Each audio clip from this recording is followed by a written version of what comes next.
Yang menarik adalah anak-anak muda itu sekarang pola pikirnya mulai berubah. Kalau dulu orang-orang yang lebih senior tuh mikirnya harus punya rumah supaya bisa diwariskan ke anak-anak nih misalnya gitu kan dia. Kalau anak-anak sekarang mungkin pikirannya adalah ya nggak apa-apa, aku nikmati hidup aja, aku bisa liburan mungkin ke Jepang, ke Eropa, atau mungkin beli mobil yang bagus, rumah masih ngontrak nggak masalah.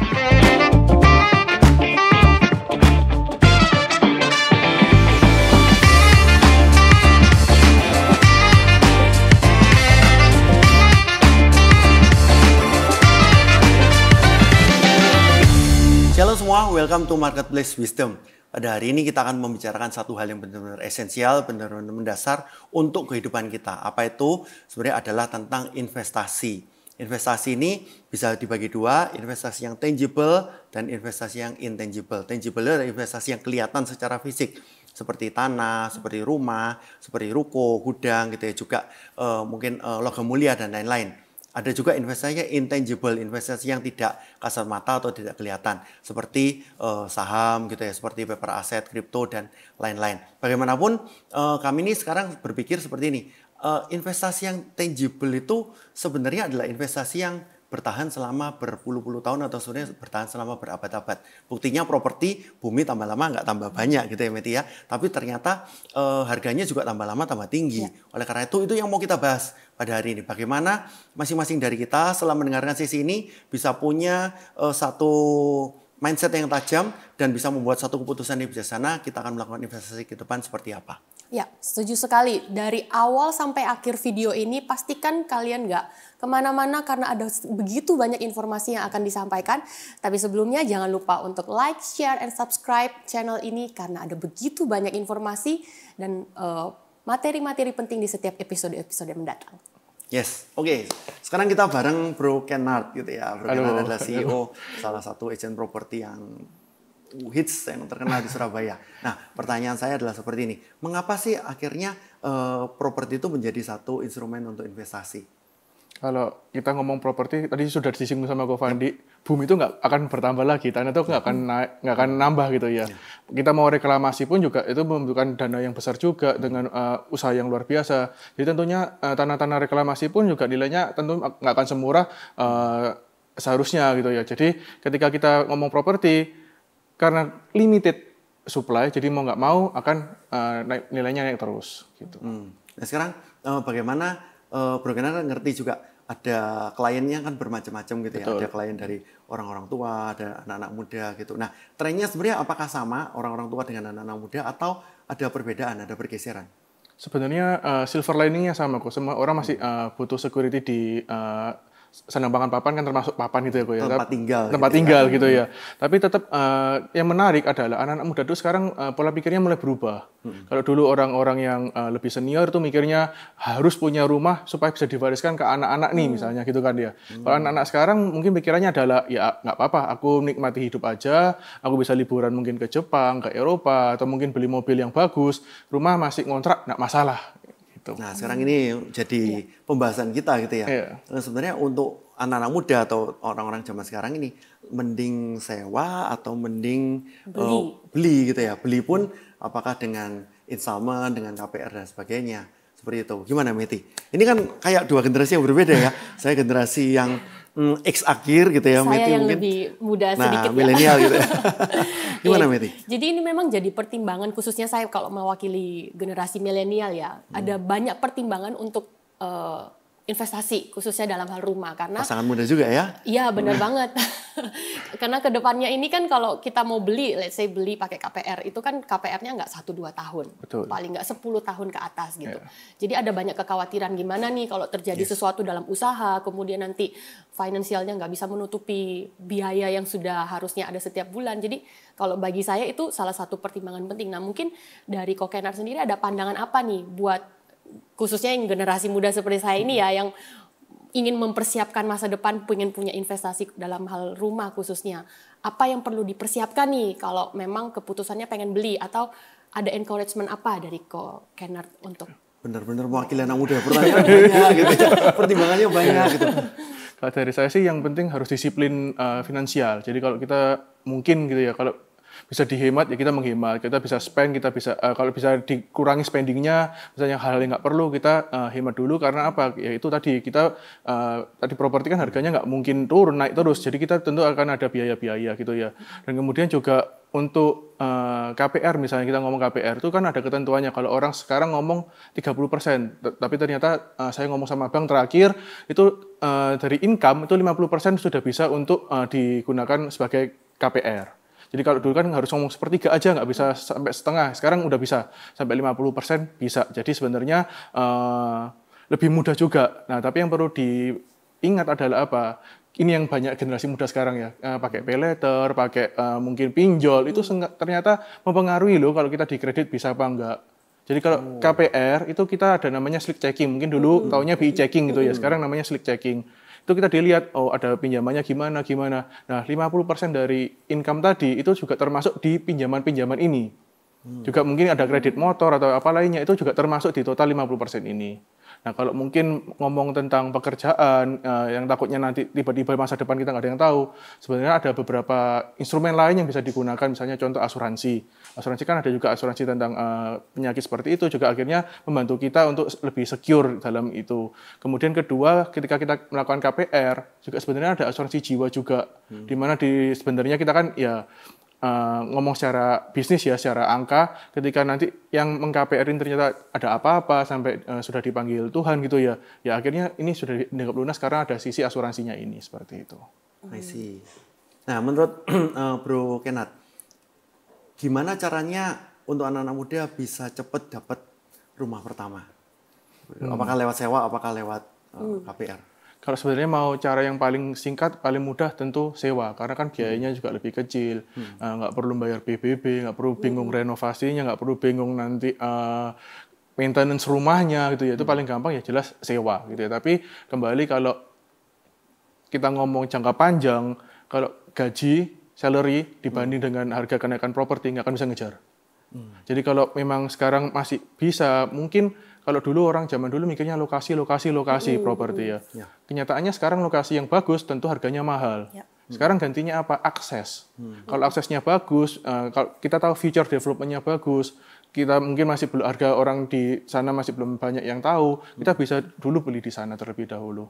Contohnya kan terakhir mungkin di Surabaya, Mer, harganya sekarang berlipat-lipat setelah ada tembus ke jalan tol itu kan. Nah dulu kan sebenarnya harganya nggak segitu. Jadi kita sebenarnya kalau bisa jeli mengetahui opportunity, tahu akses ke depan gimana, itu kita bisa ngambil di sana kok. Properti bagaimanapun adalah sesuatu hal yang cukup krusial untuk dibicarakan. Kenapa? Karena seperti tadi yang sudah dibahas, itu adalah termasuk dari 3 kebutuhan pokok: sandang, pangan, papan gitu ya. Sandang adalah tentang pakaian, pangan adalah tentang apa yang kita makan sehari-hari, dan juga papan adalah tentang tempat tinggal. Oleh karena itu, apa yang menjadi wisdom dari Alkitab untuk kita semua? Saya ambil dari Efesus 5 ayat 15. Karena itu perhatikanlah dengan seksama bagaimana kamu hidup. Janganlah seperti orang bebal, tetapi seperti orang arif. Dan pergunakanlah waktu yang ada, karena hari-hari ini adalah jahat. Jadi masing-masing dari kita, Paulus lewat suratnya kepada jemaat di Efesus, tentunya yang kita yakin bahwa ini diinspirasi oleh Tuhan, Paulus mengingatkan bahwa perhatikanlah dengan seksama. Jadi hidup kita itu jangan kita pakai sebagai sesuatu yang enak-enakan, sesuatu yang as usual, sesuatu yang yaudah jalannya kue sera-sera gitu ya, whatever will be. Tapi perhatikanlah dengan seksama bagaimana kamu hidup. Jangan seperti orang bebal, tetapi seperti orang arif. Apa bedanya orang bebal dengan orang arif? Orang bebal itu nggak bisa dibilangin. Orang bebal itu punya sesuatu sifat yang impulsif, sifat yang gampang kepancing, sifat yang keras kepala, sifat yang nggak bisa diatur, dan sebagainya. Tetapi seperti orang arif. Apa itu perbedaan orang bebal sama orang arif? Orang bebal itu pikirnya untuk jangka pendek aja. Tapi orang arif itu berpikir untuk jangka panjang. Hidup tidak hanya untuk dirinya sendiri, yang kita tahu sekarang anak-anak Tuhan ya hidupnya untuk Tuhan. Karena hidupnya untuk Tuhan, maka hidup secara pribadinya juga harus bertanggung jawab bahwa dia hidup tidak hanya untuk kesuksesan dirinya sendiri, tapi juga dia harus mikir untuk keluarga, dia harus mikirin juga nanti generasi berikutnya setelah dia itu akan kemana, akan punya seperti apa yang nanti diwariskan juga untuk anak-anaknya. Jadi sebenarnya nggak perlu untuk punya rumah pertama ya, kita nggak perlu sesuatu yang besar atau sesuatu yang sesuai dengan idaman kita. Karena kan kalau bagi saya ya, saya pengen rumah pertama saya itu adalah rumah yang sesuai dengan idealisme saya gitu. Tapi mimpinya, tapi kenyataannya kan terkadang secara segi finansial saya belum mampu untuk ada di sana. Jadi sebenarnya tidak harus sesuai itu ya kok kalau memang kita pengen punya rumah pertama, atau ada pandangan lain? Ya sih, setuju sih. Soalnya kan biasanya orang ada rumah pertama, kemudian ada rumah tetapnya. Biasanya gitu. Ya rumah pertama ini sekarang developer pun juga banyak sekali yang menawarkan kemudahan. Misalnya rumahnya sekarang mulai dari lebar 5 kali 12, 5 kali 15. Itu udah cukup banget loh sebenarnya untuk keluarga muda, punya 2 anak itu udah bisa. Sekarang arsitektur kan berkembang. Jadi dengan lahan yang compact itu kita bisa kembangkan untuk punya 3 kamar tidur, 4 kamar tidur itu bisa sebenarnya. Dan juga sebenarnya dari perbankan pun juga membantu. Sekarang kita ngomong ada DP 0%, jadi cuma bayar UTJ aja bisa langsung nyicil ke bank, kan ringan. Jadi nggak perlu kita mengumpulkan DP yang besar di awal, gitu. Ya beberapa di antara kita mungkin juga berpikir ini kan harga properti tambah lama tambah mahal gitu ya. Tapi juga harga sewa ternyata juga kelihatannya tambah lama tambah murah juga, gitu ya. Malah tambah murah ya? Iya betul, tambah murah. Karena semakin banyak yang ditawarkan. Nah, juga mungkin karena booming properti juga ya. Gitu, ada terlalu banyak stok, supply, ketersediaan properti, sedangkan mungkin demand-nya nggak terlalu besar karena kemarin COVID dan sebagainya. Tapi terpaksa harus membangun. Dan karena gap ini, beberapa orang sempat berpikir, kalau nggak salah nih, jadi koreksi kalau saya salah. Orang-orang mengatakan bahwa, yaudah mending sewa aja.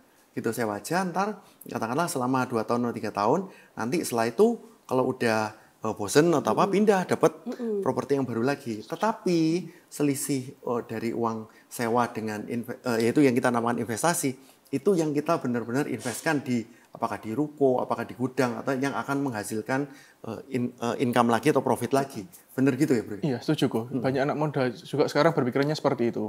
Jadi mereka nggak, tadi mungkin ya Cece ngomong nggak rumah idaman terlebih dahulu, ngalai dulu di depan ngontrak, tapi ya itu akhirnya mereka gunakan pendapatan dari investasi itu diinvestasikan kembali untuk nantinya suatu saat bisa memiliki properti yang lebih diinginkan seperti itu. Nah sekarang menurut Bro Kenneth nih, ini kan sekarang properti anggap aja sebagai instrumen untuk investasi juga. Kira-kira di level berapa properti ini dibandingkan dengan level investasi yang lain? Kalau saya ini masih agak generasi tua juga sebenarnya. Jadi saya benar-benar percaya properti itu bukan investasi yang salah. Itu adalah investasi yang benar. Kenapa ya? Saya juga melihat dari mungkin belajar juga dari generasi-generasi sebelumnya gitu ya.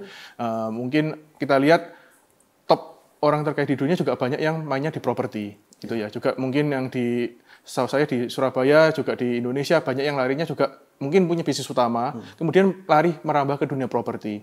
Jadi dari sana kita belajar bahwa properti ini adalah sebuah instrumen yang sangat aman kasarannya ya. Karena ya tanah ini memang milik kita, kalau sertifikatnya semua jelas gitu ya, itu nggak bisa kemana-mana kan gitu. Nah di sini juga pentingnya teman-teman untuk lihat, cek juga ya sertifikat di rumah itu gimana, seperti itu. Nah Miti gimana? Tadi mau tanya sesuatu. Kalau dari saya mungkin pengen tanyanya ke Kenneth lebih dari sisi mempersiapkan finansialnya, karena viewers di sini saya juga yakin ada banyak juga generasi milenial seperti saya ya, yang mungkin masih bekerja dengan pendapatan yang masih cukup untuk kehidupan sehari-hari, untuk memikirkan investasi jangka panjang mungkin buat mereka agak berat. Tapi kan setiap orang pasti punya mimpi kan. Setuju. Nah menurut Kenneth apa ada tips untuk mempersiapkan finansial ke depan kalau misalnya mau punya rumah, KPR, mungkin KPR-nya berapa tahun, atau ada sisi-sisi lain nggak yang perlu kita lihat sebelum kita berinvestasi? Saya mau pertajam dulu ya, misalnya kita langsung ngomong angka nih ya, gitu katakanlah suami istri total income-nya 10 juta rupiah misalnya, itu masih make sense ya, anggap aja dua-dua UMR gitu ya, kalau di total 10 juta. Nah, apakah mungkin untuk punya properti mungkin atau sekali KPR? Sebenarnya mungkin sekali, soalnya tapi mungkin sekali, tapi ternyata apa berat agak sekali di luar nanti Surabaya jalannya gitu, agak luar kota gitu, atau gimana? iya pasti larinya harus agak ngalai tadi kok, bener harus Itu agak. kalau yang landed ya? Ya kalau landed betul. Soalnya kembali kan kita ngomong misalnya di Gresik gitu ya kok ya. Tapi ternyata sekarang aksesnya sudah dibuka ada developer yang besar di Surabaya juga udah mulai buka aksesnya dia. Jadi sebenarnya kalau mau ke tengah kota pun nggak sejauh itu, juga ada di lanjutannya ada tol yang bisa membantu untuk aksesnya. Jadi sebenarnya ya itu kalau kita mau propertinya yang seperti itu ya harus ngalai agak keluar dikit kok. nggak bisa bener-bener tengah kota kalau mau yang landed. Tapi kan kalau anak muda sekarang juga senang apartemen, karena apartemen lebih simple, mungkin juga gaya hidupnya mungkin sesuai, turun tinggal ke mall misalnya gitu ya. Itu sebenarnya masih menjadi opsi yang menarik sekali sih. Jadi kalau tadi nyambung pertanyaannya, apakah gaji 10 juta itu cukup untuk beli properti? Cukup banget. Nah, berapa yang kira-kira harus disisihkan untuk itu dari 10 juta? Apakah 2 juta, apakah 4 juta, atau 5 juta? Nah, kira-kira gimana? Kalau tadi saya ngitung-ngitung ya, gue ya, kurang lebih kalau misalnya kita DP, kita ngomong pakai DP 20%, kalau 30 tahun itu kurang lebih nilai properti itu 5% per bulan, per tahun, sorry. Jadi misalnya kita beli 1 M, kita DP 20%, 200 juta, kita untuk jangka 30 tahun kurang lebih per bulannya 5 jutaan. 5 jutaan. Dan itu flat ya? Flat. Tergantung bunga tergantung ya, bunganya, ya. Tapi dengan demikian katakanlah kalau dengan 5 juta katakanlah 5 tahun lagi, 10 tahun lagi itu kan memang akan kena inflasi semakin lama terasa semakin kecil. Sedangkan kita sendiri punya potensi income yang lama-lama juga tambah besar ya. Gitu. Dengan tambah besar berarti kita masih punya kelegaan untuk selisihnya juga diinvestasikan ke yang lain juga. Seperti itu sih. Gitu. Gimana Meti? Semakin mantap untuk punya properti. Saya rasa teman-teman viewers kita juga semakin punya pandangan yang lebih besar lagi terkait investasi. Ternyata dengan gaji 10 juta let's say dalam satu keluarga itu ternyata bisa loh, ada harapan loh untuk membeli sebuah rumah, asalkan ya memang finansialnya pasti harus di planning dong. Betul, pasti ada hal-hal yang memang harus dipangkas dan lain-lain ya. Nah, kalau dari Kokenat saya mau tanya lagi nih. Kalau misalnya nih kita pengen punya sebuah properti gitu ya, hal apa yang perlu kita lihat dari pemilihan properti? Misalnya ini sudah ngalahin, sudah nggak apa-apa deh, nggak rumah idaman gitu ya, nggak rumah impian, tapi menyesuaikan dengan kemampuan saat ini. Tapi pasti ada dong hal-hal yang kita harus lihat juga, yang penting untuk kita cek sebelum kita memilih sebuah properti. Jadi sekarang uangnya ada, gitu ya, tinggal sekarang. Gimana kriteria lokasi dan sebagainya gitu kan? Lokasi itu mempengaruhi sih, kan kita mungkin nggak mikir gitu. Ternyata kalau sehari-hari ini keluarga muda rata-rata kan Gojek ya, nggak boleh nyebut merek ya. Misalnya kita ojek online gitu, kita beli kita beli makanan kan ada ongkirnya terus ya, ya. Itu lama-lama kerasa loh kalau memang kita tinggalnya agak gitu. Tapi ya kan bisa diakali tadi, misalnya ya mau nggak mau belajar masak gitu ya. Kemudian juga tadi akses, kalau memangnya aksesnya udah oke ya lokasi agak jauh dikit ya kita masih oke lah kan, dipotong waktu seperti itu. Bisa nggak kalah penting kawasan, kemudian juga pengembangnya siapa, itu penting banget. Juga yang nomor 1 sertifikat juga kok. Banyak sekali orang-orang ini miss di sertifikat gitu ya, ternyata dijanjikan yang murah-murah, yang bagus-bagus. Kalau biasanya too good to be true itu sungguhan too good to be true gitu ya. Kalau misalnya memang properti itu pasti hitung-hitungannya masuk lah, masih bisa dihitung. Jadi kalau misalnya kita ngitung tanahnya harganya sekian, bangunnya sekian, di jumlah, loh kok ini cek murah nih ya? Ini ada yang dipertanyakan. Jadi berhati-hatilah, jangan mudah tergiur dengan penawaran-penawaran yang ekstrim seperti itu. Wah, ini informasi yang sangat penting sekali ya buat setiap viewers kita, karena nggak cuma generasi muda, tapi orang tua pun juga perlu untuk mengecek hal-hal tersebut ya.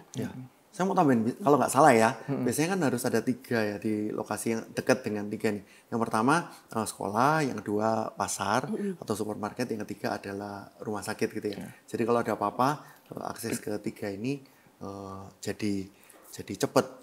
Sudah benar ya. Benar atau sih, ada lagi? Ya benar sih. Jadi mungkin sekarang juga ketambahan tempat makanan. Tempat makanan itu berpengaruh. Buktinya apa? Developer sekarang mengembangkan juga memikirkan tempat makanan ini jadi salah satu daya tarik yang ditawarkan. Mungkin juga kids playground gitu ya. Kita belajar sekarang semenjak COVID gitu ya. Anak-anak perlu tempat bermain yang mungkin nggak di mall, mungkin yang nggak tertutup. Jadi biasanya sekarang developer juga melakukan pengembangan, ada kids playground-nya, mungkin ada outdoor gym-nya, ada jogging track-nya. Itu membantu kita juga kan akhirnya bisa potong ongkos gitu ya. Kalau misalnya harus nge-gym sekarang kita bisa gratis di kawasan kita sendiri. Gitu. Ya. Tambah satu lagi, dekat dengan rumah orang tua atau mertua untuk nitipin anak. Ya benar juga. Itu jadinya tempat penitipan. Meti, ada sesuatu yang mau ditanyakan lagi?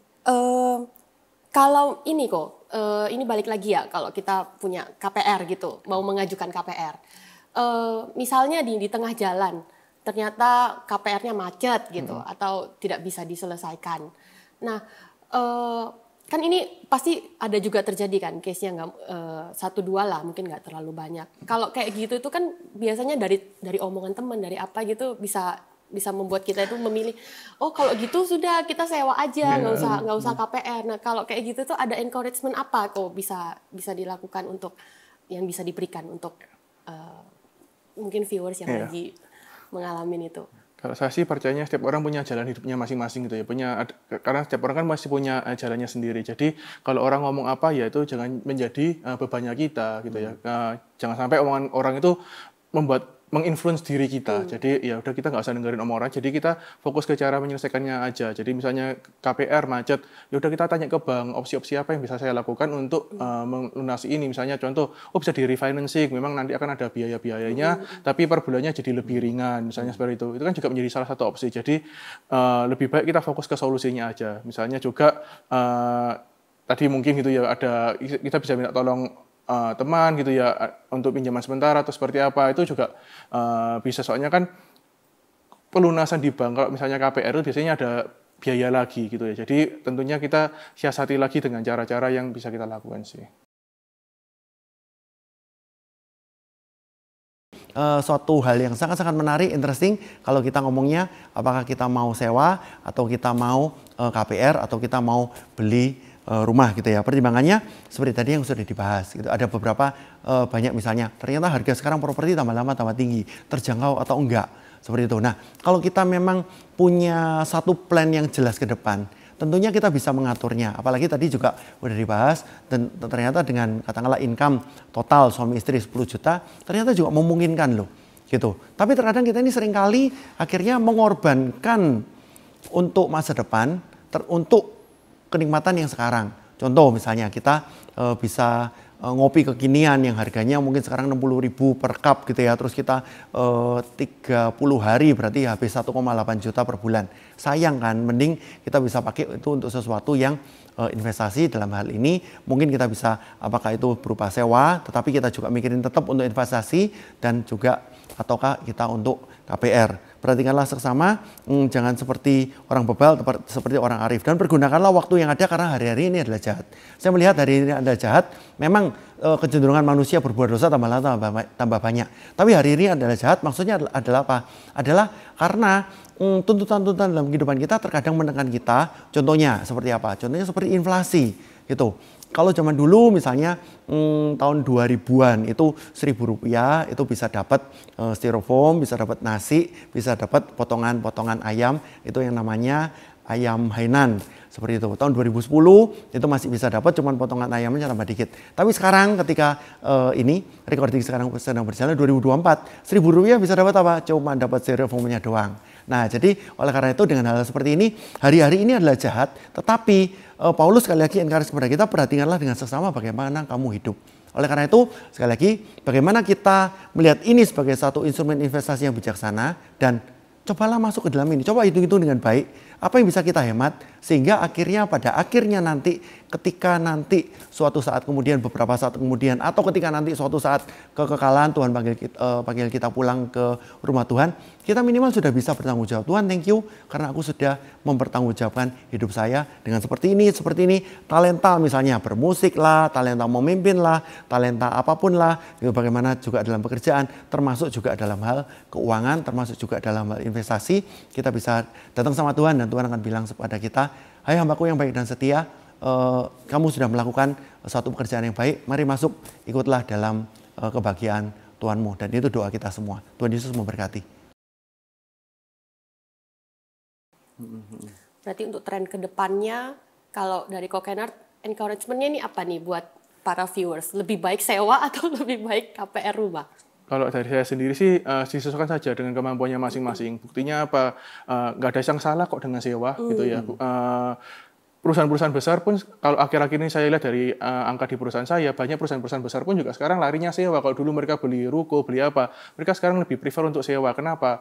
Lebih bebas. Jadi nggak ada keterikatan. Misalnya mereka sewa 2 tahun, ya sudah. Kalau misalnya ternyata 2 tahun mereka mau perpanjang, biasanya vendor ingin kok diperpanjang gitu ya. Kalau misalnya ternyata mereka mau sudah nggak melanjutkan, ya gampang, tinggal sudah nggak usah dilanjutkan gitu aja. Ada kasus gitu di kantor, ada sebuah bank gitu ya, mau nyewa sebuah ruko, akhirnya mereka nyewa 3 tahun.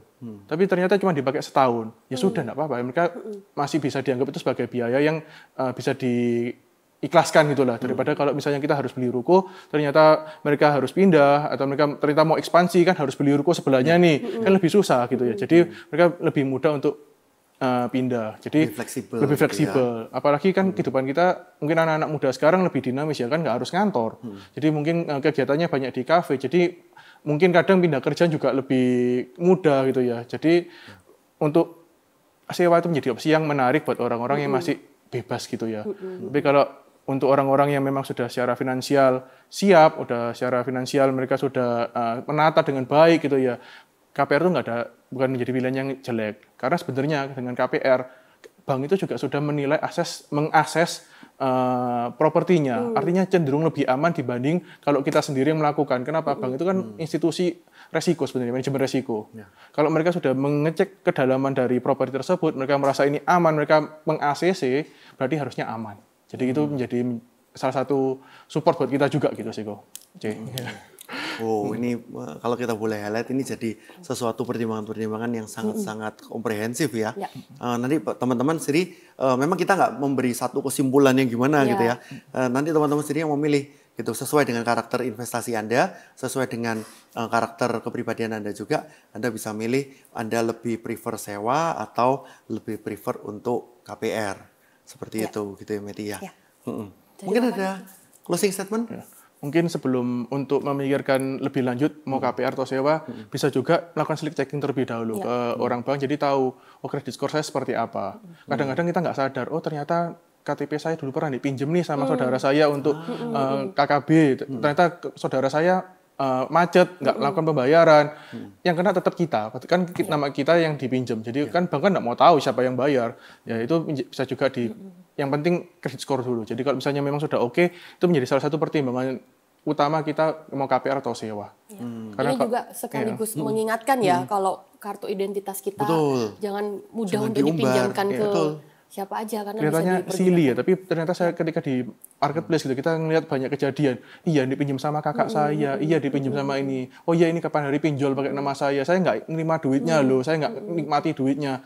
Ya nggak bisa. Tetap harus lakukan pembayaran karena ya gimana yang terdaftar nama kita gitu. Ya. Mungkin juga tadi ya paylater apa itu juga harus dibersihkan. Kan mungkin gampang sekali ya, kita mungkin sekarang kalau belanja di yang hijau gitu bahkan lebih murah kalau kita pakai paylater karena ada diskonnya gitu ya. Kan kita semakin digoda untuk nyicil gitu, untuk konsumtif gitu ya. Dengan cara mencicil. Dengan cara mencicil. Nah, itu resiko sekali karena kalau kita sekali udah masuk ke situ akhirnya nggak bisa bayar, akhirnya itu semua kecatat semua loh. Jadi kita nggak bisa apa-apa. Recordnya kita punya history ya. Punya history banget, dan itu susah banget kok kalau mau bersihin. Jadi tidak hanya dosa yang perlu dibersihkan ya, tapi juga paylater juga. Paylater, history yang paylater, pinjol dan sebagainya juga perlu kita bersihkan. Ya mungkin dari Kokenat bisa mendoakan viewers yang lagi mungkin hari-hari ini lagi bergumul gitu dengan resource yang terbatas, apakah harus sewa atau harus KPR gitu ya. Baik, ya teman-teman kita berdoa semua yuk. Ya, Tuhan Yesus, thank you Tuhan untuk satu kali lagi ya Bapa, kami kesempatan ya Bapa untuk mendapatkan sebuah penjelasan ya Bapa yang berasal dari Engkau ya Bapa, kami hanya mengandalkan Engkau saja ya Bapa. Biarkanlah ya Bapak semua keputusan kami ini ya Bapak itu juga sesuai dengan tuntunan-Mu ya Bapak. Biarkanlah kami Bapak melakukan planning Bapak itu dengan juga tuntunan-Mu saja ya Bapak. Biarkan kami tidak memaksakan kehendak kami ya Bapak, tapi kami berjalan sesuai dengan kehendak-Mu ya Bapak. Ya Bapak, kami juga berdoa ya Bapak untuk setiap viewer-viewer yang ada ya Bapak. Biar Kau yang bukakan sendiri ya Bapak terobosan-terobosan ke dalam hidup mereka ya Bapak. Kami berikan hikmat-Mu ya Bapak kepada mereka semua ya Bapak, supaya kami Bapak dapat tahu ya Bapak apa yang harus kami lakukan ya Bapak. Kami juga berdoa ya Bapak supaya kami juga menjadi orang-orang yang berdampak ya Bapak di marketplace ya Bapak. Kami dapat menyebarkan berita baik itu Bapak di marketplace dimanapun kami berada ya Bapak, supaya kami Bapak menjadi anak-Mu yang menyenangkan hati-Mu ya Bapak. Kami serahkan semua doa ini Bapak ke dalam nama Tuhan Yesus. Haleluya, amin. Amin. Oke, jadi teman-teman pada hari ini kita udah belajar banyak gitu ya. Ada berapa banyak faktor yang harus kita pertimbangkan. Khususnya kembali lagi, kita ini sedang belajar tentang investasi. Khususnya investasi yang tangible, investasi yang kelihatan. Bagaimana masing-masing dari kita akan memutuskan ke depannya. Yang pertama pastinya doa dulu, tanya Tuhan dulu gimana, dan kita juga bisa belajar banyak. Jangan kita harus berani untuk belajar juga. Bandingin ini dengan bandingin itu gitu ya, kira-kira seperti apa. Doakan semuanya dan akhirnya buatlah satu keputusan yang bijaksana, bukan karena sesuatu impulsif, bukan karena ikut-ikutan teman, tapi benar-benar karena itu suatu hal yang bijaksana yang keluar dari isi hati Tuhan. Ya. Oke, selamat berinvestasi, khususnya juga untuk masalah-masalah properti, dan Tuhan Yesus memberkati. Thank you, bye-bye, God bless.